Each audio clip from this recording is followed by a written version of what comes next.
노후에 반드시 필요한 홀로서는 세 가지 비법. 독립적인 생활은 어른이 되기 위한 조건이자 시작입니다. 경제적으로, 심리적으로 홀로 설 수 있을 때 우리는 이제 어른이 되었구나 느끼게 되고 또 인정받게 됩니다. 하지만 나이 들어 성인이 되었다고 해서 또 부모에게 또는 남에게 경제적으로 손 벌리지 않고 살 만큼 되었다고 해서 심리적으로까지 독립적인 사람이 되는 것은 아닙니다. 보기에는 사회생활도 꿋꿋이 잘해가고 사람들과 두루두루 잘 지내 보이는 사람도 또 누구보다 독립적으로 당당하게 살아가는 사람도 속마음을 얘기하다 보면 많이들 힘들고 외롭다고 말합니다. 또 나 자신도 모르게 부모나 자식 또는 절친에게 과하게 의지해서 상대를 힘들게 만들며 살아가고 있을지 모를 일입니다. 흔들리는 마음을 다잡기 위해 자꾸 누군가에게 기대는 사람들에겐 한 가지 공통점이 있다고 합니다. 그것은 바로 행복하게 만들어주는 힘이 자신에게 있는 것이 아니라 바깥 어딘가에 있다고 생각하는 점입니다. 자신이 느끼는 결핍감을 다른 사람이나 세상이 채워줄 수 있다고 여기는 것이죠. 그러다 보니 남들로부터 인정받으려고 지나치게 노력하고 일에 매달려 자신을 혹사시키기도 합니다. 또 자기 힘으로 부족하다 싶을 땐 다른 사람을 끌어들이기까지 합니다. 이런 대표적인 사람이 능력 있는 배우자나 성공한 자식을 자랑하며 자신의 가치를 인정받으려는 사람들입니다.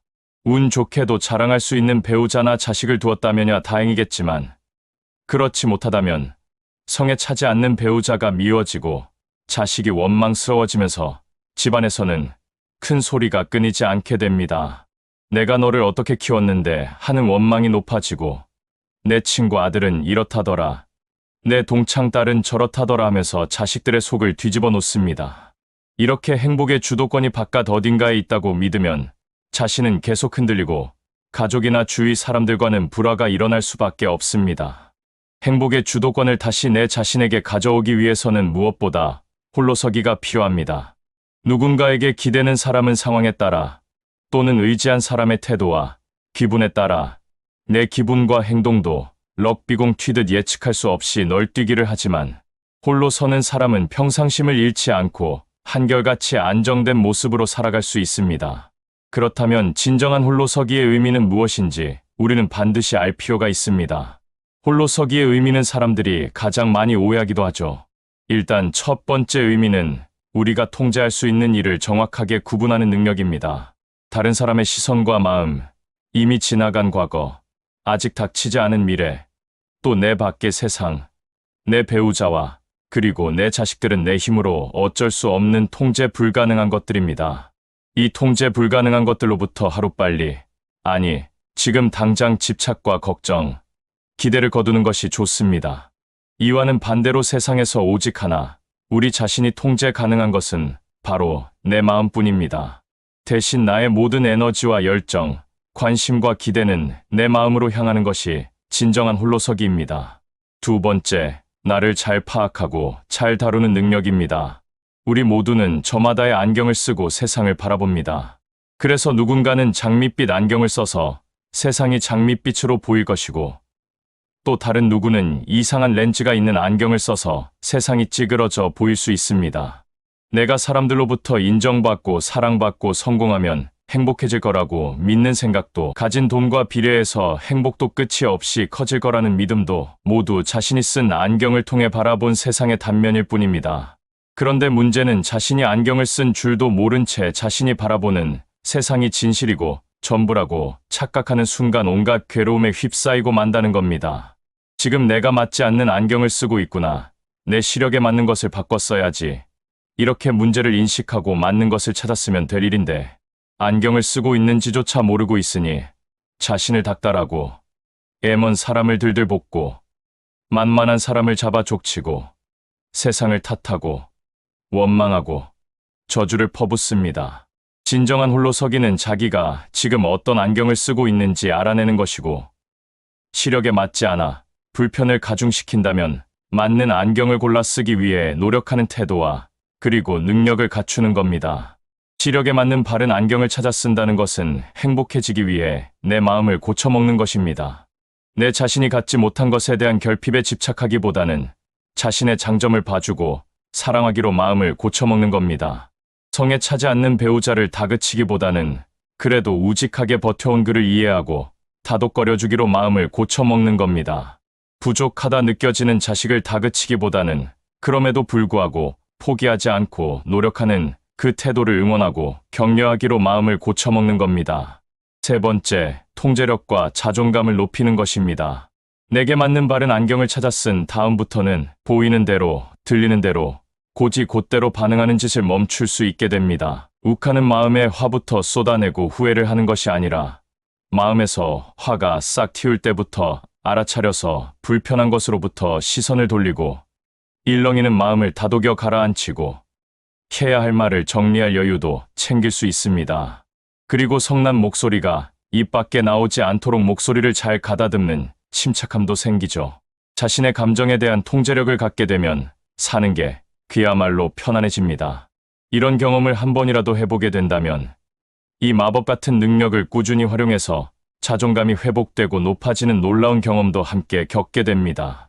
이 홀로서기의 세 가지 능력을 통해 진정한 홀로서기를 할 수 있게 된다면 인생 전체가 달라집니다. 다른 사람과 세상에 크게 흔들리거나 휘둘리지 않을 뿐만 아니라 자신을 믿지 못해 남에게 의존하려 들고 그러다 상처 입는 일도 없어지게 될 것입니다. 오늘도 영상을 보신 모든 분들의 하루하루가 행복하시길 진심으로 바라겠습니다. 나이 들면 이것을 무조건 확인해야 합니다. 노인 우울증은 이제 더 이상 남의 얘기가 아닙니다. 나이 들면 우울한 경우가 많습니다. 물론 병원에 갈 정도는 아니지만 우울한 감정이 문득 찾아오는 것이 현실입니다. 물론 항상 유쾌한 사람들도 있겠지만 나이 들면서 대부분 사람들은 지난 세월을 더듬어 보면 후회되는 일이 한두 가지씩 가지고 사는 경우가 있습니다. OECD 국가 중 우리나라가 노인이 스스로 삶을 마감하는 비율이 1위입니다. 듣기만 해도 너무나 씁쓸한 통계죠. 은퇴 후에 사회활동을 하지 않고 집에만 있는 사람들 중 기분이 처지고 의욕이 계속해서 떨어진다고 말씀하시는 분들이 꽤 많습니다. 예시로 어떤 분은 은퇴 후에 집에서 하는 일도 없고 집안일을 돕자니 실수투성이에 자꾸 핀잔만 들으니 자존감이 확 떨어진다고 말씀합니다. 주변에 은퇴하고 잘 나가는 친구들 이야기를 들으면 또 비교해보고 자신이 초라해 보이고 다른 사람은 행복해 보이는데 나만 부족한 것 같은 느낌이 자꾸 든다고 하죠. 스스로가 쓸모없는 인간인가 싶은 부정적인 생각이 자주 들어 병원에 갔더니 우울증 초기 진단을 받았다고 합니다. 이렇듯 요즘 은퇴하고 사회에서 더 이상 자기 역할이 없다고 느끼는 사람이 많아지고 나이 먹으면서 느껴지는 자신에 대한 실망감에서 우울증이 자주 온다고 합니다. 이것은 남자들만의 이야기가 아닙니다. 여성들도 갱년기를 지나면서 우울감에 시달리는 경우가 있습니다. 젊어서 온갖 고생하면서 남편을 위해 또 자식을 위해 자신의 삶은 뒤로하고 살았는데 어느 날 갑자기 덩그러니 혼자 있는 느낌이 들면서 갱년기와 함께 오는 우울감은 매우 힘들다고 하고 있습니다. 이런 상황에서 가족의 관심을 받지 못한다면 더욱 심각한 우울증에 빠지는 경우도 많다고 합니다. 우울증 자가진단 10가지의 문항을 가지고 왔습니다. 체크해 볼 수 있는 시간이 되셨으면 합니다. 첫 번째, 요즘에 의욕이나 활동량이 많이 떨어졌는가? 두 번째, 헛되이 살고 있다고 생각하는가? 세 번째, 생활이 지루하게 느껴질 때가 많은가? 네 번째, 불길한 일이 닥칠 것 같은 불안감이 있는가? 다섯 번째, 절망적이란 느낌이 자주 드는가? 여섯 번째, 집에만 있고 싶은가? 일곱 번째, 기억력이 다른 사람보다 더 떨어지는 것 같은가? 여덟 번째, 쓸모없는 사람이라는 생각이 자주 드는가? 아홉 번째, 내가 아무런 희망도 없다고 느껴지는가? 열 번째, 다른 사람의 처지보다 못하다고 자주 느끼는가? 이 10가지 중 7가지 이상에 해당이 된다면 우울증이 의심된다고 합니다. 사실 아무리 많다 해도 걱정할 것은 없습니다. 우울증은 마음의 감기 같은 것으로 누구나 걸릴 수 있다고 하는 것이니 말입니다. 의심된다면 병원에 가서 의사의 도움을 받고 가볍다면 우리 스스로 마음을 고쳐먹으면서 살아가면 될 것입니다. 사실 우리가 우울한 가장 대표적인 이유는 사람과 비교하는 데서 옵니다. 더 많이 가지고 있는 사람과 비교하면서 자기의 것을 작게 보는 것이죠. 이 차이를 젊은 시절에는 새로운 도전으로 따라잡을 수 있다는 생각이 들지만 나이 먹으면 마음은 먹을 수 있어도 이 몸과 시간이 따라주지 않습니다. 나이 들어서도 그렇게 비교하는 사람은 매사에 우울하고 또 우울할 수밖에 없습니다. 어떤 정신과 교수의 강의 내용에는 이런 예시가 있습니다. 정신과 상담을 받으러 온 환자 중 한 사람이 부동산 재벌인데 우울하다고 찾아왔다고 합니다. 본인의 일은 부동산을 보러 다니고 좋은 부동산을 사서 자기가 구입한 땅을 지도에 표시하는 것이 일상이라고 합니다. 하지만 본인은 아직도 만족이 채워지지 않아서 우울함에 빠져 있다고 상담을 받으러 온 것이었습니다. 만족은 소유에서 오는 것이 아니라 마음에서 옵니다. 우울하지 않으려면 욕심을 내려놓고 자족하면서 현재 지금 가진 것을 즐길 때 우울함이 없어진다고 합니다. 만족은 물이 발목까지 차오르는 것입니다. 머리 위로 차오를수록 답답해지고 가슴까지 차면 숨쉬기 불편하고 만약에 목까지 차오른다면 더 답답할 것입니다. 입과 코까지 덮어버리면 우리가 숨을 쉴 수 없어 죽게 됩니다. 이렇듯 사람은 환경에 적응을 정말 잘합니다. 원하고 바랐던 바를 이루면 이루는 얼마 안 돼서 그것에 익숙해지지요. 당연시 하게 됩니다. 그래서 더 나은 것을 원하고 또 더 나은 것을 바라게 됩니다. 이것만 성취하면 행복하고 만족할 수 있을 것 같다 하지만 성취하면 또 익숙해져서 또 다른 더 큰 만족과 행복의 근원을 찾게 되는 것이죠. 그렇기 때문에 우울하지 않고 즐겁게 살려면 현재 우리가 가지고 있는 상황에 만족하고 감사하면서 그 속에서 행복을 찾아야 하는 것 같습니다. 우리가 잘 아는 다산 정약용 선생님의 늙음의 미학에 나오는 글에는 이런 말이 있습니다. 나이가 들면 눈이 침침하고 귀가 잘 안 들리는 것은 필요한 만큼만 듣고 좋은 말만 들으라는 것이고 잇몸이 약한 것은 연한 음식만 먹고 정신이 깜빡깜빡거리는 것은 살아온 지난 세월을 후회하지 말라는 것이니 바람처럼 다가오는 시간을 선물처럼 받아들이면서 가끔 힘들면 한숨 한번 쉬고 하늘을 볼 것이다. 멈추면 보이는 것이 참 많습니다. 철학자 플라톤은 행복의 조건으로 5가지를 말하고 있습니다. 첫째, 먹고 있고 살고 싶은 수준에서 조금 부족한 듯한 재산. 둘째, 모든 사람이 칭찬하기에 약간 부족한 용모. 셋째, 자신이 자만하고 있는 것에서 사람들이 절반 정도밖에 알아주지 않는 명예. 넷째, 겨루어서 한 사람에게는 이기고 두 사람에게 질 정도의 체력. 다섯째, 연설을 듣고도 청중의 절반은 박수를 치지 않는 말솜씨. 플라톤이 생각하는 행복의 조건들은 완벽하고 만족할 만한 상태에 있는 것들이 아닙니다. 조금은 부족하고 모자란 상태입니다. 진정한 만족은 물질의 많고 적음에 있지 않습니다. 행복한 사람들은 자신의 마음과 생활 속에 공통적으로 만족함을 갖고 있는 경우가 있습니다. 그리고 그들은 탐욕을 버려야 그것이 가능하다는 것을 알고 있는 것 같습니다. 나훈아 노래 중 유명한 노래인 테스형은 소크라테스를 말하고 있습니다. 가장 적은 것으로도 만족하는 사람이 가장 부유한 사람이라고 말했습니다. 가사에 있는 말처럼 과거의 괴로움이나 아픔 등을 어쩌다 한바탕 웃을 때 그 웃음에 묻고 활기차게 살아가야 할 것 같습니다. 누구나 늙고 늙지 않는 사람은 없습니다. 이런 모든 것을 받아들이고 좀 더 밝은 면을 바라보면서 모두 즐겁고 행복한 노후를 보내시길 진심으로 바라겠습니다. 건강하고 행복하게 장수하는 비결 3가지. 우리나라 100세 이상 되신 분들이 도대체 뭘 먹고 어떻게 사시길래 오래 사실 수 있는가 관련된 연구가 있었습니다. 음식이나 운동 말고 행복하고 건강하게 오래 살 수 있는 방법에 대한 그 필수 요소들을 함께 살펴보고자 합니다. 많은 사람들은 오래 사는 것을 두려워합니다. 이 두려워하는 이유는 딱 하나죠. 오래 사는 게 싫은 게 아니라 거기서 발생하는 주요한 노화의 여러 지표들이 우리를 두렵게 하기 때문입니다. 각자 실제 살고 싶은 나이는 다릅니다. 하지만 정말 오래도록 살 수 있는 그런 세상이 오고야 말 것입니다. 실제 인간은 현재 호모사피엔스에서 이제 트랜스휴먼으로, 이 트랜스휴먼에서 이제 포스트휴먼으로 간다. 이런 얘기를 합니다. 사실 우리는 상당 부분 인조인간입니다. 인조인간에 대한 이런 얘기가 많은데 이렇게 스스로를 고쳐가고 개선해가면서 우리는 마치 다른 인류인 것처럼 살아가고 있습니다. 그러나 다른 인류가 되더라도 행복하지 않고 내 삶에 만족이 없고 기쁨이 없다면 이 삶을 때로는 스스로 저버리는 상황도 벌어지기 때문에 장수만이 능사가 아닙니다. 그 가운데 오래 살았지만 정말 기쁨으로 살았던 사람들의 이야기를 통해서 영생할지도 모르는 이 세상에 우리의 삶의 가치와 의의를 장수하는 자들의 기쁨 요소에서 한번 찾아봤으면 좋겠습니다. 1997년에 프랑스의 장칼맹이라는 할머니는 120세하고도 5개월 2주를 생존하셨다라고 알려져 있습니다. 적어도 이분이 살아왔던 이 세월 속에는 1차 세계대전, 2차 세계대전, 그 이전의 산업혁명도 아마 지나가셨을 겁니다. 프랑스의 여러 역사적 사건들을 축적하고 가지고 계셨던 분이 아닐까라는 생각을 해봅니다. 이분이 실제 했던 명언이 하나 있습니다. 어떤 일에 대해서 어찌할 수 없거든 더 이상 그 일을 걱정하지 마라. 이런 좌우명을 가지고 평생을 사셨다고 합니다. 낙천적 성격이 확실히 우리가 가지고 있는 장수의 굉장히 중요한 비결이었다는 것이죠.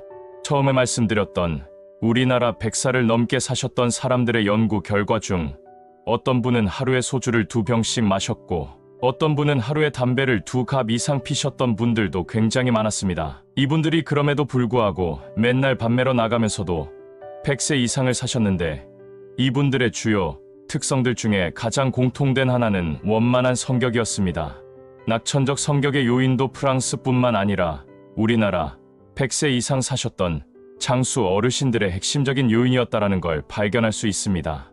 장수의 두 번째 특징은 바로 규칙이었습니다. 당나라의 조주 스님이라고 전설로 전해오는 이분이 120세에 입적을 하셨다고 알려져 있습니다.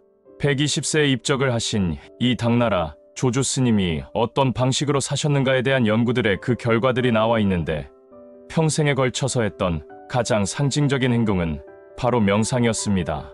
특별히 미국과 유럽에서 이 명상에 대한 인기는 엄청나다고 합니다.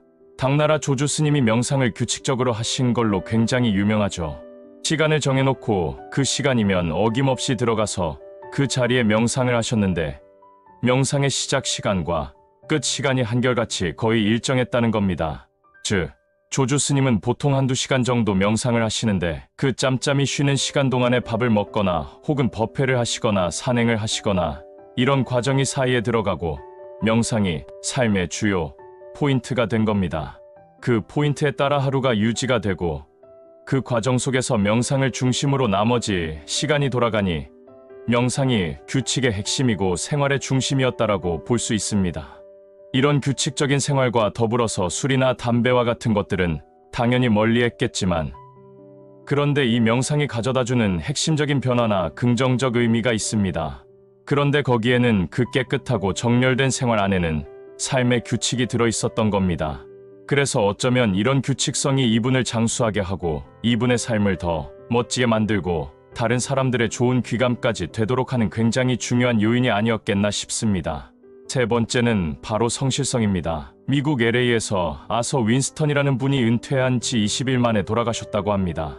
근데 이분이 100세까지 버스 수리공을 하셨습니다. 우리가 100세면 잘 걷기도 어려운 나이가 아닐까 이렇게 생각하실 수 있지만 최근 연구에 따르면 우리가 90세 이상 되신 분들 중에 자기 직업을 가지고 있는 분들은 훨씬 더 건강하다라는 연구 통계들이 나오고 있습니다. 그런데 자기 직업을 가지고 있는 분들은 주로 어떤 특징을 가지고 있는가 보았더니 한 번도 빠짐없이 일터에 나왔다라는 동일한 연구 결과들이 같이 나오고 있습니다. 그래서 조금 전에 말씀드렸던 아소 윈스턴 같은 경우 평생을 이 버스 수리공으로 지내셨는데 그 중에 아내가 사망했던 날 그때 딱 하루만 결근을 했다고 합니다. 그런데 이렇게 대단한 이분의 이런 성실성이 어쩌면 아내를 잃은 것에 대한 슬픔을 다시 원만하게 회복하고 빠르게 일상으로 돌아와서 슬픔을 어느 정도 조절하도록 하는데 굉장히 중요한 역할을 했던 게 아니었나 싶습니다. 사별한 지 2달이 넘었는데도 불구하고 일상 속에 돌아오지 못하고 사별의 슬픔에 빠져있는 분들을 일명 사별증후군이라고 부릅니다. 사별증후군이 있는 분들의 제일 목표는 바로 일상의 회복입니다. 그래서 나가던 곳에 다시 나가고 먹던 밥, 먹던 시간에 다시 밥 먹고 늘 그 일상에 하던 루틴, 즉 반복적 일상을 다시 찾게 하는 것이 회복의 목표입니다. 인생을 살아가면 가장 힘이 세고 강력한 것은 일상입니다. 사람이라는 것이 정말 놀랍습니다. 아침, 점심, 저녁 이렇게 늘 밥을 먹습니다.